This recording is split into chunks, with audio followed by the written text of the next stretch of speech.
téléspectateur yu ITV di leen nuyu di leen ziar am mbégte dellu si fii tey jii ñu am mbégte dalal Yves Zale nekk juriste naka noonu Yves Zale consultant international la moom mooy coordonnateur lu ñuy wax regroupement des diplômés sans emploi ñi nga xamante ni dañu am diplôme te amuñu xëy Yves Zale ku ko xamul dégg nga turam ndax mu ngi si média yi macha allah muy si média yi nekk si réew mi ak ñu nekk bitim réew yooyu yëpp ngir défendre ñi nga xamante ne dañu am diplôme te amuñu xëy Yves Zale maa lay dala jàmm ci plateau Kennu Askan Wi fii si ITV. di la nuyu di la sargal ci invitation bi ñu def. ndax ñu mën a waxtaanee suñu yëf. et aussi di nuyu ak di sargal ñëpp ñi nga xam ne ñu ngi déglu dañu seetaan. partout au Sénégal et dans le monde. très bien alors Yves dañ koy tàmbali ak actualité ah laataa sax ñuy xuus bu baax si waxtaan bi ndax actualité bi gis nañ Mali ak li nga xamante ni mooy sanction yi nga xamante ni CEDEAO moom la teg Mali naka noonu embargo bi ak génnu àdduna bu ki nga xamante ni mooy IBK Ibrahima Boubacar Keïta ak tamit xibaar bi nga xamante ni ba mu daanoo yàggul Mali di sàkku ñu réviser accord de défense bi nga xamante ni moom la sekk ak France alors Yves Zale d'abord ce premier commentaire ci li nga xamante ni mooy situation wu Mali ak information bi nga xamante ni ba mu daanoo yàggul. waaw li may njëkkee commentaire à chaud. waaw li may njëkkee mooy ñaanal IBK. oui yàlla yërëm ko te xaaree ko aljana. parce que comme ni nga ko waxee moo nekkoon na président bu Mali. oui waaw xam nga dossier Mali dafa nekk dossier bu xaw a complexe. parce que da di dossier boo xam ne dafa yàgg. c'est un problème beaucoup plus profond que les gens le pensent. oui nekk na problème boo xamante ne lu bëri da cee rax. te en général partout dans le monde ku jàng relation internationale. ku xam comment les conflits nationaux et internationaux nu muy demee soubassement yi Mali dafa am pratiquement ñaari problème yoo xam ne ni dafa am solo. loo xam ne réglé wuñ ko problème bi waaso la mooy maanaam problème mu der entre ñi ñuul ñi ak ñi weex ñi mais am na beneen problème tamit boo xam ne dafa am problème diine. seetlu foo dem ci monde bi ñetti problème yi suñu fa dajee jàmm du fa am. mooy problème diine problème waaso ak problème suuf. soo demee Israël ak Palestine ñetti problème yooyu dafa am Mali déjà ñaar yooyu déjà am na fa.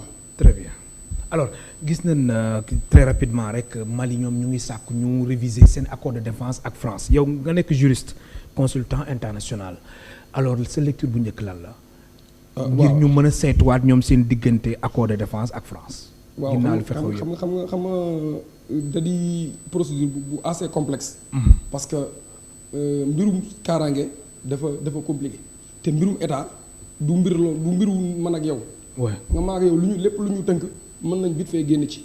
mais li la ci dugal des fois du la ci génne te day am ay porox ndollu ak des non-dits yoo xam ne ni day am ci yu mel nii suñ ko dee waxtaane am na loo xam ne duñ ko bind duñ ko wax. te en général état li ñu dul bind ak li ñu dul wax. waaw te lépp affaire diplomatie la waaw moom moo ëpp doole parce que y a la diplomatie souterraine y a la diplomatie de l'influence. mais aussi y a la diplomatie du chantage.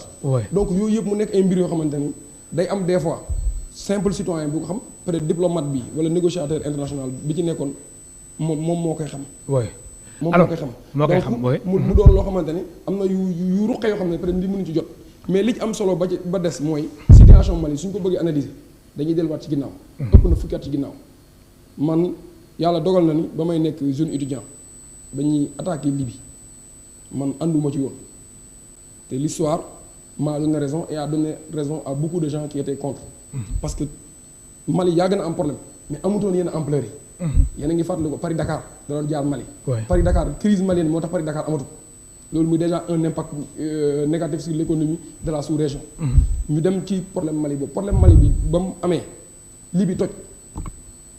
léegi ba Libye tojee beaucoup de combattants d'origine malienne ñoo xam ne dañoo demoon là-bas ils étaient sur le terrain des opérations ils sont revenus avec leurs armes. très bien et ils ont amené une puissance militaire importante à la limite une puissance militaire boo xam ne ni moom moo ëpp doole puissance militaire ba fa nekk. am na solo. alors ma fàttali suñu mbokk téléspectateurs yi ndax mbir mi fenêtre benn fenêtre nañu ubbi woon ci wàllu Mali ndax actualité la diggante Sénégal ak Mali mu nekk diggante bi nga xamante ni bu yàgg la bu ritax la alors ñu ngi dalal tey Yves Zalé nekk juriste consultant international naka noonu Yves Zalé moom mooy coordonnateur bu regroupement des diplômés sans emploi Yves Zalé ñu ngi ci période campagne électorale bi ndax ñu ngi ci dernière ligne droite bi semaine bi ndax élection yi dimanche la incha allah vendredi ci minuit campagne bi jeex ndax 2 semaines la campagne jëm ci wàllum élection territoriale yu 23 janvier at bi ñu nekk di atum 2022 alors candidats yi ñu ngi def ay promesses candidats yi ñu ngi wër réew mi ku ci nekk ak gox bi nga xamante ni foofu nga féetee alors ñu gis ni jeunes yi ñu ngi seen ginnaaw fu ñu dem gis ni jeunes yi aussi ñu ngi ci mais jeunes yi xamante ni ñu ngi topp candidats yi ci sa gis-gis ñoom am nañ liggéey d'abord. waaw xam nga Sénégal dafa yàqu ci benn fànn. maanaam dafa yàqu ci politique. parce que bëri na tey ay jeunes yoo xamante ne wut nañ liggéey ba sonn amuñu solution léegi politique moo la ñuy mujj di def moom moo nekk soo seetloo Sénégal léegi le principal ascenseur social aujourd'hui c'est la politique. c'est la politique maanaam daal moom mooy ascenseur bu gaaw bi. mooy ascenseur bu gaaw parce que xam da ngay ñëw rek ni fiw. waaw parce que on a professionnalisé la politique. ah bon. waaw on a professionnalisé la politique comment. la politique est professionnalisée au Sénégal. xoolal tey les emplois qu'on donne partout foo demee pratiquement ci parapublic public mooy maanaam fonction publique ak parapolice société nationale lan moo fi am c'est des militants mais président wax na ko. président moo wax ne recrutement anarchique. oui recrutement anarchique bi lan moo surtout si fonction publique bi vraiment dans les recrutements c'est dit à la politique. léegi jeunes yi xam nañu soo ànd ak un politicien tu as 10 fois plus de chance. am liggéey d'avoir un emploi. que quelqu'un qui ànd politique. soo nekkee dans le jeu politique ba nit ñi xam na tamit c'est encore beaucoup plus facile pour trouver une insertion moo tax jeunes yu bëri tey dañuy engagé wu ci politique. am na ñoo xam ne dañ ciy dem c'est pas parce que dañ koo gëm wala dañoo am des ambitions pour leur localité. mais ils le font parce que c'est un au moins pour nga am ci loo jàpp et d'une part aussi ça se comprend parce que yow su fekkee da ngaa jàng pare am say diplôme jàll voie normale yëpp mënoo am liggéey mais nga gis benn raccourci boo xam ne soo fa jaaree parce que gis nañ ni comment ça se passe da ngay yow jàng am say diplôme 1 an 2 ans 3 ans ba 5 ans di wut liggéey doo ko am nga gis koo xam ne même stage sax du ko am stage sax mënoo ko am nga gis koo xam ne ni amul yow li nga jàng amul diplôme dara moom daa xëy ñëw université ngoon ñu dàq yow nga nekk université ba am say diplôme mais kooku dañuy xëy jël ko jox ko poste de responsabilité dugal ko foo xamante ni du liggéey ba pare il est très bien payé léegi de ce fait ñeneen jeunes yi nga xamante ni gis nañ loolu ils sont obligés ñoom aussi ñu tenter seen chance dans la politique et c'est malheureux. alors c'est malheureux pour le Sénégal. alors ñu gis ni vraiment comme ni ma ko waxee léegi mbirum xëy nekk li nga xamante ni moom moo di l'emploi du compétence transférée naam sax fekkee ni maire yi mën nañuy recruter waaye jeunesse bi. compétence transférée la si li nga xamante ni moom moo soxal maire yi alors jeunes yi nga xamante ni ñu ngi si topp politiciens yi fu nekk ñu dugg fa fu nekk ñu génn fa alors kon ñoom aussi dañ jàpp ni politiciens yi nga xamante ni moom lañuy jàppale suñu faloo dal leen di jox liggéey.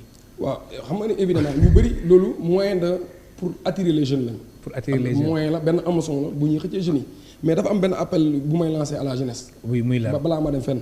damay wax jeunes yi mooy ñoom seen combat c'est pour avoir la formation le combat de la jeunesse doit être le combat pour la formation le combat pour avoir des stages le combat pour avoir des emplois mais li ñuy gis temps yi di saagawante di xeex di dóorante tojote bopp violence le combat de la jeunesse c'est pas ça combat jeune li nga soxla mooy jàng am xam-xam fi nga ko war a amee nga dem liggéey awu say waajur awu say mbokk liggéey sa société mais pas topp ay politiciens ñu lay xeexloo di la saaga. pourtant ñoom tous les jours ñooy nekk au devant ci wàllum saaga yeeg wàllum xeex violence yeeg yooyu lu tax ñoom ñu topp politiciens yi ñu leen di jiital rek lépp li nga xamante ni safaan ba la ñoom ñoo nekk ci kanam.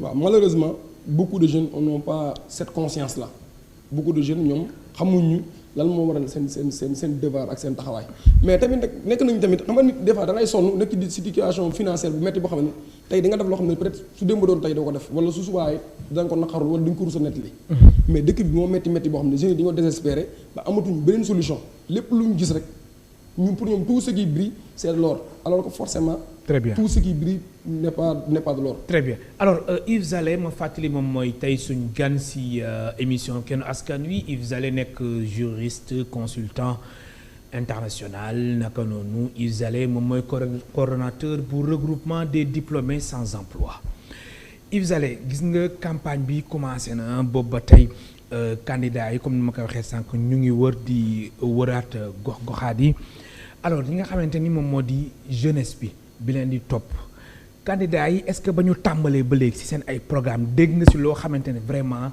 jeunesse bi seen xel mën na ci dal te aussi mën nañ ci am yaakaar muy candidat yépp nag A ba Z ñu nekk ci pouvoir bi ñu nekk ci opposition bi ñu nekk ci société civile ñu nekk ci digg bi ak ñu nekk ci beneen fànn est-ce que dégg nga ci candidat bi nga xamante ni wax na la nga xamante ni lu rassurant la ci xamante ni mën na dugg ci boppu jeunesse bi. waaw wax dëgg j'ai pas suivi tous les candidats. oui mais ñi nga jot a suivre. mais am na ñoo xam ne peut-être ñenn ñi jege naa leen. oui ñenn ñi jot am naa échange ak ñoom. ñenn ñi peut-être am na niveau de collaboration. da nga am ay candidats yoo xamante ne da nga am niveau de collaboration. mën naa la wax ñett ñoo xam ne ñii. mais taxawal foofu. fa am ay candidats yoo xamante ni da ngay liggéey ak ñoom wala. non en fait du liggéey ak ñoom parce que contexte la. wala ñoom dafa am lu ñu la dig pour suñu faloo. non dama lay expliquer pour nga comprendre. dafa am ñoo xam ne ni dañ doon liggéey ak ñoom. avant am koo xamante ne am doon liggéey dans le cadre de nos activités. très bien. soo joxee par exemple l'exemple de la maire de Dakar. oui. ñun yow gis nga ni temps il est passé on a signé une convention pour des jeunes qui seront financés. oui am nañu aussi des jeunes parmi nous yoo xam ne ni plus d'une centaine boo xam ne ni ils vont bénéficier du programme de permis de conduire. oui parce que c'est une nécessité. suivre naa ça loolu peut servir de solution pour certains pour ñu génn ci chômage bi. mais aussi am nañu un programme de bourse boo xam ne ñu ngi ciy liggéey ak ñoom. donc man kooku mën naa wax ci volet emploi parce que jot nañ ci travailler ak ñoom. jot ngeen ci travailler pas plus tard que ce matin maa ngi woon mairie de ville parce que dañu doon signer une convention entre le FODEM, le Fonds de développement municipal, oui. et une banque de la place. Peut-être tout oui. Une banque de la place. Destinée à quoi faire? Mairie de Dakar. Oui. Destinée à quoi? Pour financer les jeunes et les femmes. Nous, on est des jeunes, on a des jeunes femmes parmi nous et des jeunes filles, ils ont besoin de financement. Les nous fait qu'il y a des actes pour accompagner les jeunes. Parce que nous, ce qui nous intéresse, c'est que nos membres puissent trouver satisfaction. mais si jamono si gannaaw sax yéen doon kaas di joytu façon bi nga xamante ni financement yi moom lay tëddee yéen da ngeen jàppoon ni financement yi jaarul yoon. waaw ñun loolu dañ koo jàppoon. dañ koo jàppoon te loolu moo am ba léegi. loolu moo am. qu'est-ce qu'il y a financement yi lan moo si xew dafa am politisation. maa ngi mu si nekk wala lan. maa ngi ñëw xam nga Sénégal li wax naa la ko sànq Sénégal tout est politisé. maanaam tout est politisé. tout daal lépp politique la tout est politisé mais nag y a des efforts. oui qui se font. Et quand des efforts se font, la moindre des choses mooy rafetlu ko xam nga ñun ni ñu nekkee en partenariat avec la ville de Dakar noonu la nekkee en partenariat avec la direction de l'emploi.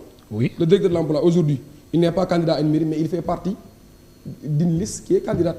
te moom tamit ñun yàgg nañ échanger ak moom sur le problème de l'emploi parce que moom conception am mooy l'emploi doit démarrer au niveau local. am na programme bu ñu tegoon sax Ciel. oui ci loolu lay dox. kon xam nga ñaar wax naa la ñaar ñoo xam ne peut-être jege naa leen mais am na un troisième boo xam ne rek keroog. daje nañ fenn ñu toog ci dans le cadre de la commune Fann. ban troisième la. ndax fekkee ni añ lim nga ñaar yi kay troisième bi foog nga lim ko ma defal naa rek maa ngi ñëw parce que lépp lu ñuy def dañ ko teg yoon man loolu personnellement la dem naa fenn toog fa daje fa un candidat en l'occurrence monsieur Karim Fofana. bu Fann point E.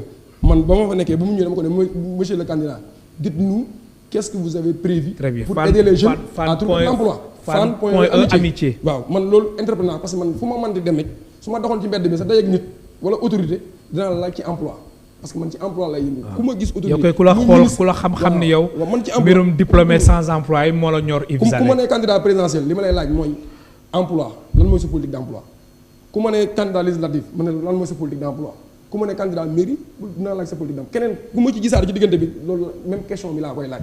parce que man loolu moo ma ñor parce que c'est là où se trouve le salut des jeunes. alors léegi ñoom yan réponse dañ la jox ñi nga xamante ni ñoom nga jot a waxtaanal yan réponse waaw loolu. lu la wax dal na sa xel. non li ñu ma wax dëgg yàlla su dee cas mairie Dakar loolu soxla may dal na sama xel parce que. boobu on est dans l'exécution boobu féete na boor on est dans l'exécution kon loolu amatul luñ ci lu ñuy laam-laamee loolu nekkatu promesse. parce que c'est loo xam ne léegi promesse yi nag. waaw concernant l'autre Modou Fall li ñu ci doon waxtaan loolu jëruñ ci ñëw parce que ñëpp gis nañ ñu ngi koy déroulé. mooy directeur de l'emploi. Karim Fofana tamit mi nga xam ne jot naa ko approché wax na ma tamit loo xam ne yaakaar naa ni. oui su fekkee ni mu ko waxee noonu la ko jëfee. lan la wax. non il a parlé de l'emploi au niveau local il a d'abord parlé de la formation parce que nee na il faudra qu'il trouve des mécanismes pour que les jeunes puissent bénéficier de formations structurantes et que après qu'on puisse les installer à travers les entreprises qui sont dans le territoire communal mais avec aussi des mécanismes de financement et de partenariat avec d'autres structures étatiques te loolu tamit lépp loo gis vision la ak volonté la. très bien alors Yves Zale est-ce que yéen xayma ngeen jeunes yi nga xamante ni wala les diplômés sans emploi ñaata nañ ci wàllum statistique ndax depuis quelques années da ngeen yaa jiite regroupement bu ñuy wax regroupement des diplômés sans emploi ñi am diplôme te amuñu xëy ñaata nañ Yves Zale. waaw ñooñu bëri nañ. loolu mais est-ce que jéem ngeen ko xool wala tamit ngeen xool au niveau de l'ANSD l'agence nationale de la statistique et de la démographie xool ñaata nañ exactement. xam nga chiffre Sénégal moom da ngay ree ba tas. parce que ñoom mais chiffre aussi am na solo statistiques yi am na solo. maa ngi ñëw. ñoom wax nañ fi 16% de la population mooy ñoo nekk au chômage mais xam nga ni ce chiffre là il ne tient pas maanaam. maanaam dafa romb naka di dem. waaw xam nga ni loolu ce chiffre là ne tient pas la route. mais li am ba des mooy te leer mooy au Sénégal chaque année il y a 300 000 demandeurs d'emploi qui arrivent dans le marché. 300 000 et que. mais demande bi moo supérieur offre bi. loolu xam ñëw dama maa ngi ñëw. 300 000 jeunes mooy arrivé chaque jour dans le marché de l'emploi c'est dans les 80 000 ñoo doon am emploi donc le 220 000. oui c'est ça c'était avant Covid mais ba Covid bi ñëwee ba léegi. pas plus de 50 000 ñoo ci am satisfaction kon jàppal 2 ans Covid yi ñu jëm 3e année chaque année on a 250 000 jeunes. yoo xamante qui arrivent dans le marché et qui ne sont pas satisfaits. te lañu am parce que te am seen diplôme. waaw non. am na ñu am diplôme amul ñu am diplôme. ok am nañu des diplômes des niveaux inférieurs mais li ci am ba des parce que ñëpp ci lañ bokk parce que ñoom ñëpp ils ont un seul souci c'est d'avoir un emploi. diplômé ou pas diplômé moins diplômé très diplômé ou peu diplômé te dañoo seetlu benn affaire. plus tu es diplômé moins de chance tu as pour trouver une insertion. lan moo koy expliquer loolu. parce que déjà tey soo demee dans les entreprises yu mel ni entreprise privée ñi lay dalal rek suñu ñëwee gis sa CV li ñuy njëkk xalaat mooy yow kii su fi duggee tey est-ce que du jël sama place wala mu seex ma.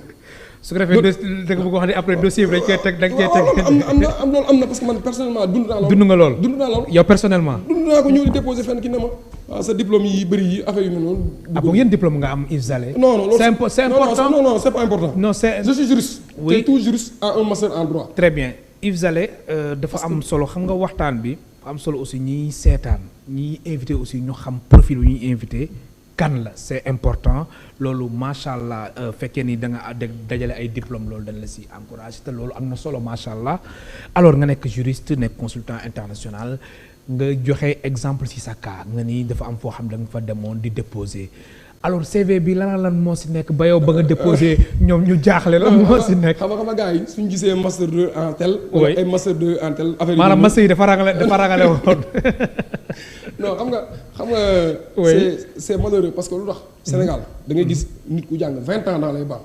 mu pare on lui fait faire de quelque chose boo xamante ne.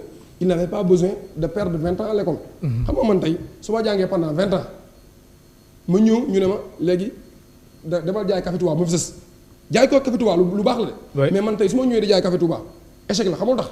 parce que am na keneen koo xam ne ni amul possibilité bi ma am kon moom café Touba bi moom mooy seule alternative bi man su ma ñëwee concurrencé ko damay rey kooku fu mu jëm. mais pourtant gis nañ fi ñu nga xamante ne dañ jàng ba am seen ay diplôme mais malheureusement amuñu chance nekk ci entreprise yi mais ñu nekk seen ay business. comme li nga wax di soit ñu ubbi seen ay li nga xamante ni moom mooy magasin transfert d'argent wala yooyu wala ñu nekk ci commerce yi wala aussi ñuy jaay yi ni mel ay café ak ñoom seen loolu aussi gis benn remarque bu ñu def la. loolu am na mais ñun keroog suñu cérémonie financement yi ay transfert d'argent la. oui. il y a déjà 50 personnes qui ont été régularisées am nañ seen i papiers. linéarisés commerce te am na un autre lot de sang. te ñoom dañ jàng ba am seen ay diplômes ak lépp. aujourd'hui nous avons un centre d'incubation boo xamante ne c'est en partenariat avec la direction de l'emploi dañ koy mettre en place une 50aine de jeunes dinañ ci nekk di mën a exercer seen i compétences en attendant d'avoir une assise. très bien bu leen permettre ñu mën a demal seen bopp. très bien alors Yves Zale activité am lan la. Yves Zale activité am comme yaa jiite regroupement des diplômés sans emploi. je suis un juriste. oui je suis un juriste. je conseille des gens yow tey soo amoon tey problème wala nga am yenn soxla ci droit te droit international laa def mën naa la ci. maanaam yow consultance ngay def. waaw man tey soo amoon problème woo ma ne ma Yves damaa bëgg def lii damaa bëgg def lii ba dama am problème sangam mën naa la teg ci yoon woo xam ne tey mën nga ci jëriñu. après nit ki da lay fay. ah mais évidemment parce que tamit li ñu jàng xam-xam li ñu jàng.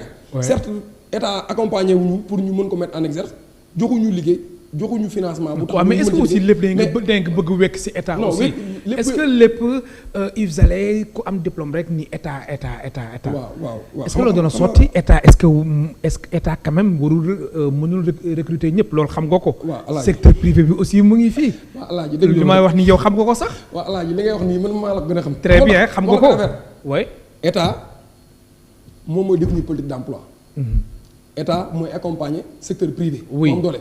état mooy impulser secteur industriel. Aujourd'hui on n'a qu'à nous dire le ministère de l'industrie. Quel est son bilan, qu'est-ce qu'il a quelle industrie il a mis en place ban tissu industriel la mettre en place bu mën a absorber yoo xam ne tey en Europe li tax Europe jóg industrialisation mooy indi liggéey bëri ak transformation. maa ngi ñëw soo gisee ñu la état. tey dafa am lu ñuy woowee des professions libérales. soo leen waxee non maa ngi ñëw lépp da ngeen bëgg ñu recruter leen ci fonction publique bi c'est parce que les gens n'ont pas compris ou les gens font l'analyse facile. xam nga y a d'autres choses y a quelqu'un celui qui n'a pas compris kooku mën nañu ko expliquer mais am na ko xam ne analyse facile lay def parce que en fait en réalité li muy bëgg mooy coller le motif politique d'emploi état moo koy garantir. oui tey yow soo nekkee un jeune ah ngay liggéey ci benn entreprise. nga def fa par exemple 3 ans 4 ans nanguñu laa régulariser ñu yor la arriéré état bi ko war liggéenti am na lu am les professions libérales xam nga ñaata profession libérale moo am kenn xamuñu ko mais profession libérale yooyu tey l'état en complicité avec les barreaux dañ koo fermer aux jeunes. alors que maanaam concours yi nga xamante ni ñooy am ci fonction. non maa ngi ñëw sax waaw loolu laa bëggee ay wàllum notariat ay wàllum huissier ñoom seen ak yooyu noonu. may ma rek développé. notaire est-ce que état day fay salaire xam nga loolu du emploi public. L'État ne dépense aucun franc au contraire l'État gagne. te soo xoolee sax notaires yi seen lim dafa néew. batul sax 60. voilà su ma jublee est-ce que du ay 52. ak yooyu voilà maa ngi ñëw Sénégal gi maa ngi ñëw tey Sénégal gi yëpp tey. xoolal nombre notaire bi fi nekk. notaire yi bañ a organiser concours bi ñu organisé en 2013. daw nañ ci ba mois d'octobre la ñi jàlloon concours bi 22 yi jàlloon ñi jàlloon 2013 mois d'octobre bi lañ leen doog a nangu ñu dugg ci profession bi alors qu'ils avaient réussi au concours depuis 2013 ministre de la justice en complicité avec la chambre des notaires.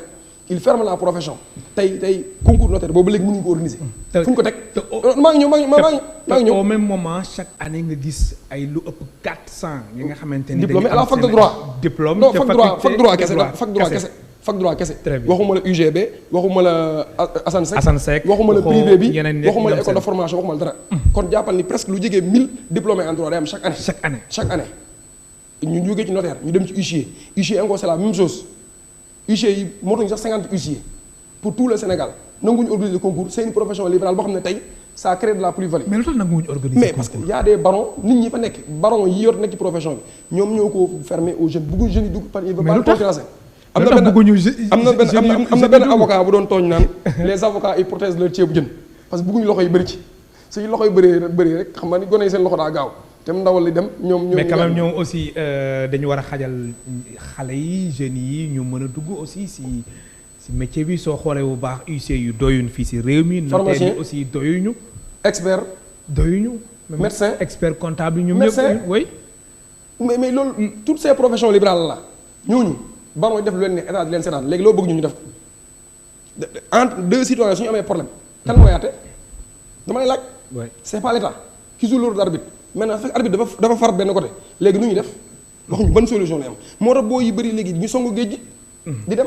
alors ma fàttali suñu mbokk téléspectateurs yi ñu ngi dalal Yves Zale nekk juriste consultant et coordonnateur du regroupement des diplômés sans emploi.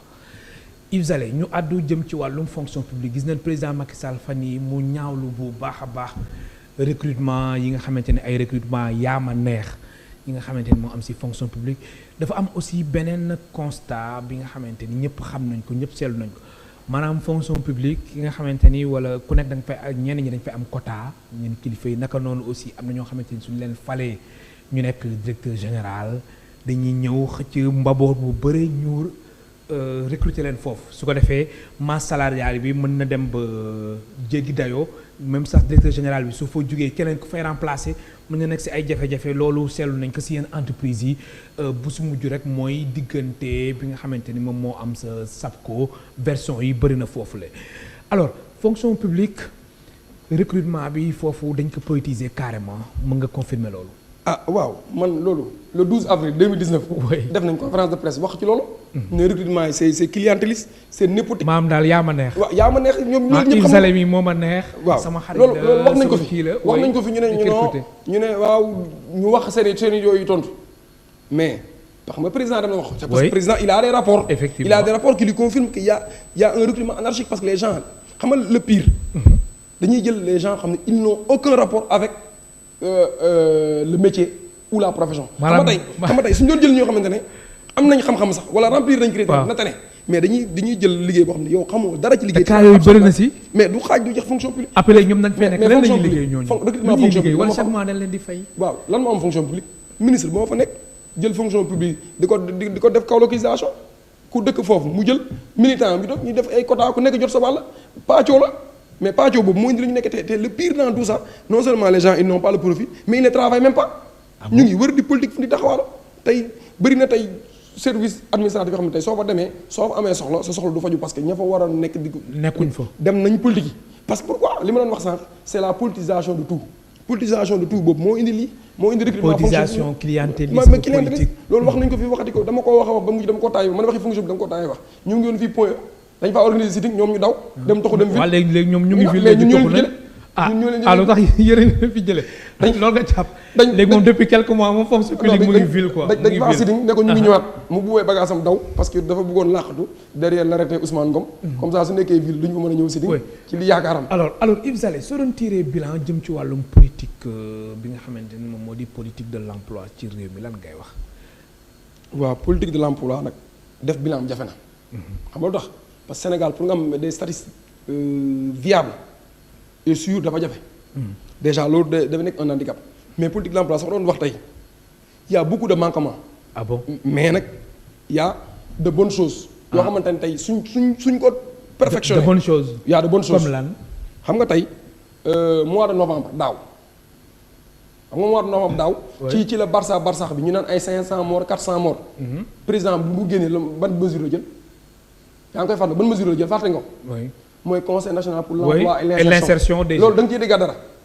damay laaj est-ce que dégg bu ko waxee yàgg na waaw jeex na nii waaw damay mettre en place un conseil national pour l'emploi et l'insertion des jeunes. conseil national pour l'emploi et l'insertion des jeunes est-ce que da nga koo déggaat xam nga suñu problème mooy quand y a un problème. non affaire yi du am suivi du am dara dañuy wax nii rek damay laaj rek ba xam yow da nga ko déggaat man de déggaatuma ci dara te gisuma ku ci déggaat dara conseil national pour l'emploi et l'insertion dañ koy mettre en place d'ici la fin de l'année.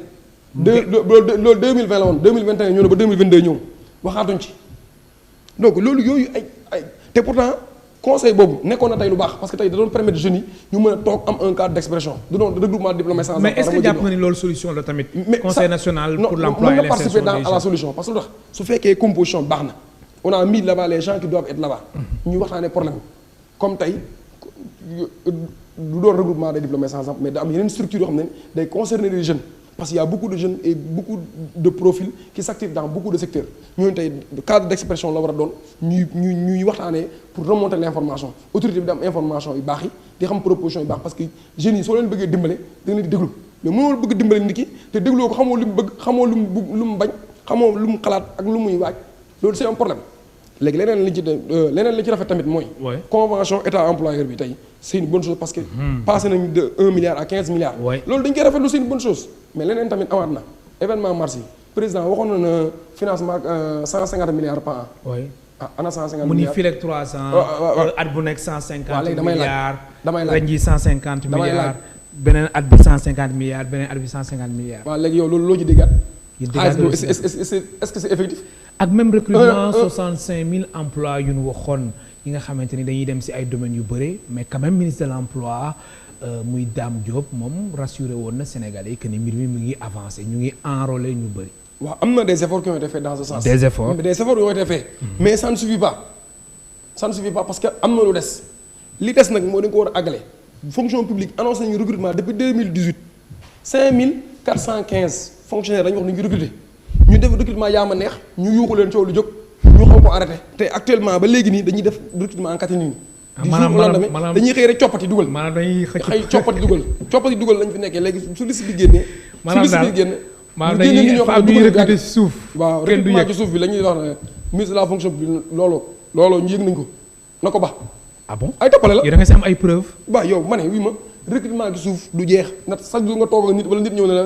sama waa ji sama waa ji woo nañ ma jël waaw léegi nag te liste génn fu mu jaar. kon daal transparence amul si recrutement amul transparence parce que tey su fekkoon dañoo bëggoon transparence tey association yu mel ni regroupement de diplômés sans emploi et autres lu mel noonu suñu ko def dañu fa waroon a siéger tey suñu fa siéger tey xam li fay xew ku génn ne lii am na ñu ne déet ñun ñu nga fa woon lii ak lii moo fa am.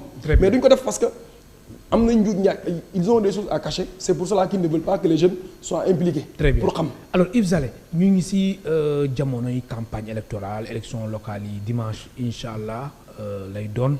fii si réew mi alors gox-goxaat yi jeunesse bi fa nekk lan nañu soxla jamono ji maanaam après élection locale yi maire yi nga xamante ni ñoom nañuy fal ban regard nañu war a am vis-à-vis si seen ay ndaw vis-à-vis aussi seen jeunesse naka noonu ban taxawaay nañu war a mën a am ba su ko defee seen ndaw yi duñu mën a sonn au moins ñoom ñu gis ci seen bopp gis ci li nga xamante ni moom moo di seen gox-goxaat yi am benn souffle nouveau bu ci am ba ñoom ñu am ci lu ñu mën a jàpp.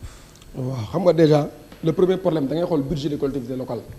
soo doon def budget des collectivités locales du Sénégal ñoom ñëpp 545 xam 557 la xaw ma. oui ñoom ñëpp soo ko doon xool tey. Dakar moom 50 milliards. waaw ñooñu soo ko dagalee woon 200 milliards su tegee lu muy teg bëriwul xam nga loolu avec ça on ne peut rien faire donc déjà loolu lu njëkk war a corriger. mooy budget bi. budget yi ñuy octroyé aux collectivités locales war nañu ko xoolaat. dafa néew quoi dafa néew parce que tamit am.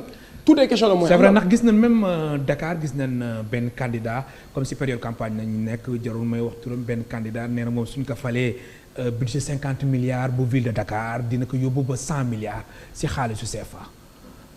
comme par exemple budget bu jógee 50 milliards dem ba 100 milliards yow loolu da nga koy rafetlu yow mi nga xamante ni jàpp nga ni dafa war dañu war indi correction si budget collectivité locale. waaw redistribution des ressources war na am correction mais aussi war nañu am une politique fiscale. fiscalité locale bi il faut ñu travailler ci. élargir assiette fiscale de même que assiette fiscale nationale dañ ko war élargir parce que tey Sénégal bëri na des niches yoo xam ne tey suñ ko exploité ça va amener beaucoup de ressources xaalis bëri lay indi muy côté impôt et domaine muy côté douane y a beaucoup de niches yoo xam ne tey suñ ci travail dañ am beaucoup plus d'argent ak une organisation sérieuse suñ ko defee tamit avec da nga jàpp ni jamono jii ñu ngi bàyyi ay xaalis bu nga xamante ni évidemment loolu moom y a des niches qui échappent au contrôle des autorités parce que tey bëri na ñoo xam ne tey seen déclaration jaarul yoon bëri na ñoo xam ne tey ils ne payent pas des impôts comme ils devaient faire mais bëri na tey yow ñaata immeuble ñoo nekk à Dakar di def location est-ce que tous ces immeubles là payent est-ce que ñu ngi fay est-ce que ils sont répertoriés est-ce qu'ils sont identifiés ñaata nit ñoo signé contrat de bail est-ce que ces contrats de bail laaj visé nañ ko ñuy fay comme il se doit donc loolu lépp dafa laaj. maanaam nañu tabax seen ay immeuble lu ñu fay impôt lu ñu fay def te xaalis boobu. loolu moo na dem si kiiwu gafagawu état wu Sénégal. tey de manière générale tey da ngay xool collectivité locale surtout ñu nekk Dakar tey imaginer suñu amoon ñoom ay parking payant yoo xam ne tey nit da ngay ñëw xëy liggéey gaare fa di fay. ça va rapporter beaucoup d'argent mais il faudrait aussi que ñu ko mettre l'accent sur les contraventions xoolal contraventions yi rek day contraventions yi rek soo demee tey en France ça rapporte énormément d'argent gaare fa war a gaare nga fay taxaw fa war a taxaw nga fay jaar sens interdit nga fay yenn pollution sonore yi nga fay yenn kii nga fay parce que loolu mooy may état bi am doole xaalis boobu ñuy dégg ci nit ñi moom la ñu defaat ci nit ñi pour mën a jouer politique sociale jàppale emploi jàppale santé jàppale jeunesse donc loolu lépp éducation organisation la ak vision la mais su fekkee affaire nag politique la rek moo la ci yóbbu wala des ambitions politiques dañ ma fal pour ma mën a am leneen y a problème donc foofu état bi war na xoolaat déjà li muy jox collectivité locale mais collectivité locale war nañu xoolaat seen politique ñu mën a def nu ñu ko mën a renforcer ba ñu mën a am le maximum de ressources et aussi tamit ñu dem dans à l'international pour nouer des partenariats yoo xam ne da leen di permettre des collectivités puissantes des collectivités émergentes. très bien alors mais su weesoo li nga xamante ni moom moo di ressources yi mais jeunesse bi nga xamante ni ñoo nekk ci gox-goxaat yi tax amuñu xëy ñooñu lan ngay xaar ci maire yi nga xamante ni su leen falee 23 janvier loolu lañu war a mën a def seen ay ndaw lan ngay xaar ci ñoom Yves Zale. waaw gannaaw bi ma ñaanee collectivité ñu yokk seen capacité financière. ak assiette il faudrait fiscale beeg certes que la question de l'emploi ce n'est pas une conférence transférée. mais nag ñoom war nañu mën a def ay jéego parce que gis nañ ay maire di ko réussir à travers cette entreprise yi ak structures yi nekk dans leur localité ils s'organisent pour que ces structures là ñu mën a puiser un certain nombre de ces jeunes su dee par exemple les emplois non qualifiés 75% des emplois non qualifiés doivent revenir à la zone où se trouve l'entreprise ou l'établissement su fekkee les emplois qualifiés nag dans ce cas ça dépend du profil parce que am na profil yoo xam ne soo ko amul au plan local il faut nga wuti ko ailleurs mais les emplois non qualifiés dañ 75% dañ ko war a jox les jeunes ou les demandeurs d'emploi qui sont là-bas. 75%. 75% dañ ko war a jox téeméer boo jël juróom-ñaar fukk ak juróom. juróom yi dañ ko war a jox ñi nga xam ne fa lañ nekk pour les emplois non qualifiés. Très bien. je ne parle pas des emplois qualifiés. Oui. parce que tey soo soxlaa journaliste te dëkk bi amul journaliste tu es obligé d'aller chercher un journaliste ailleurs parce que emploi qualifié c'est beaucoup plus sensible. mais emploi non qualifié moom c'est non qualifié. te loolu moom on en trouve partout. Très bien. donc loolu laa ci doon wax te di wax jeunes yi daal dama doon waxoon sànq. violence bi engagé wu nañ ci campagne bi nañ engagé wu pour le bien-être de la société. nañ engagé pour le bien-être de la collectivité mais buñ engagé wu parce que diw nee na ma Cissé neexuma daf may attaqué saagal ma ko dóoral ma ko tojal ma boppam loolu c'est pas le combat de la jeunesse.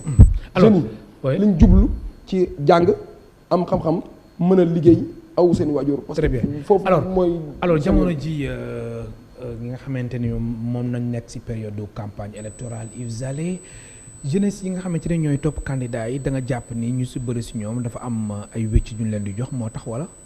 non loolu nga gis wala pour yow doon boobu changé na léegi. non pas forcément sa weccet mais yaakaar bi ak li ñu leen di gëmloo. ak li leen di gëmloo maanaam promesse yi. waaw promesse yi. très bien ak tamit comme gis nañ ni da ngay ànd ak politicien. du jour au lendemain nga ñu insérer la fenn.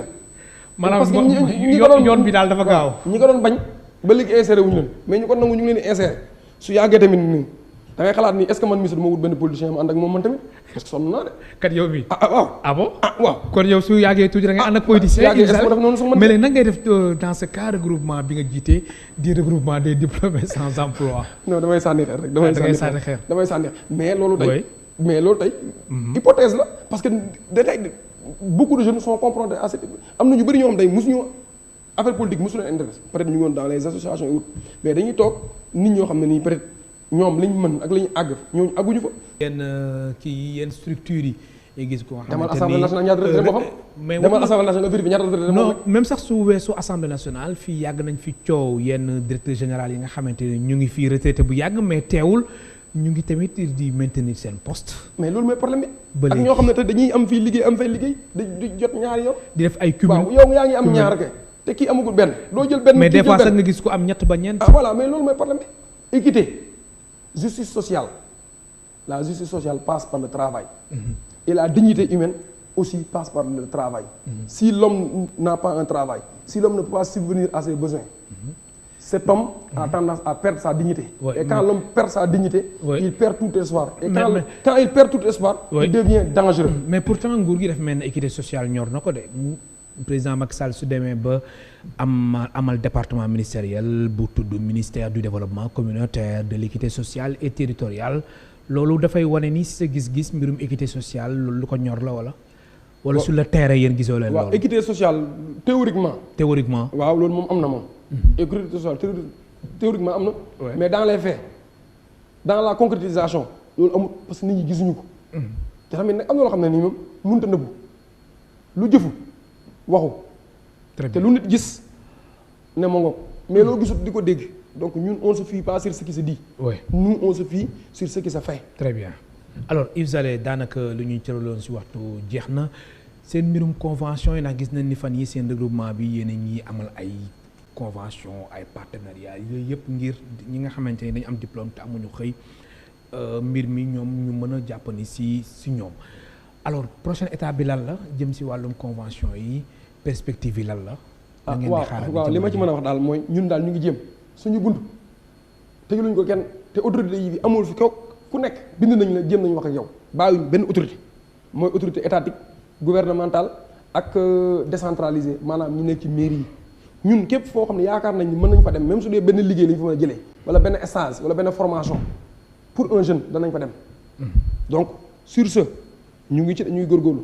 ministère des transports bind nañ ko pour am projet bu ñu am bëgg a waxtaan ci ak moom mais malheureusement ba fi may waxee yow nii tontuwuñu. aftu bind nañ leen. aftu bind nañ leen. ñun ku ne bind ku ñu yaakaar rek dara mën na fa am dañ lay bind parce que ñun tamit yàlla may nañu on a des jeunes qui sont bien formés et qui sont bien qualifiés. Très bien. Secteur BTP nous avons une équipe dynamique de jeunes yoo xam ne dañoo jàng BTP mën ko bëgg ku leen dimbali. Très bien. Bâtiment travaux publics. am nañu des jeunes yoo xamante ne tey ils ont leur diplôme en aquaculture tey suñu leen jàppale woon financé leen danañ dem parce que yow xam nga tey le secteur de la pêche difficulté yi muy traversé peut-être on a des jeunes qui ont été formés sur ça am nañu des jeunes yoo xam ne ni tey c'est des inspecteurs de l'éducation sportive et culturelle. Ils sont là, ils sont avec nous ku leen jàppale ñu dem. On a avec nous des pharmaciens qui sont là ku leen jàppale ñu dem mais aussi on a avec nous des juristes yoo xam ne tey suñu ubbi woon profession libérale ay avocats ay huissiers ay notaires danañ ci mën a dugg suturloo dimbale seen bopp. léegi li ma la mën a wax ci convention partenariat. fi mu toll nii DER ubbil nañu ay buntam te loolu dañ koy rafetlu. DER ubbil nañu ay buntam ñu ngi koy rafetlu ñu ngi nekk xool nan la ñu mën a defee ba collaborer ak ñoom comme ñun li ñu xam ñu mën leen ko yeggee ñoom liñ mën ñu mën ñu ko yeggee. ndax ñu mën a trouver solution parce que ñun suñu objectif mooy de trouver des solutions pour les jeunes qui cherchent un emploi au Sénégal. Très bien Yves Zale maa lay gërëm baax di la sant. non man maa la war a gërëm di la sant. maa ngi rafetlu jotaay bi. te kontaan ci émission te di gërëm ñëpp ñuy déglu. ak ñuy seetaan way en direct ci ITV. di la gërëm baax di la sant mu nekkoon Yves Zale nekk juriste consultant et coordonnateur du regroupement des diplômés sans emploi du Sénégal. mu nekkoon tey suñ gan si émission Kennu Askan Wi mbokk téléspectateurs yi yéen tamit ñu leen di gërëm baax di leen sant amul seen fay Dami moo nekkoon ci réalisation bi yi Angèle moo si nekkoon ak Ousmane Niass jaa ngeen jëf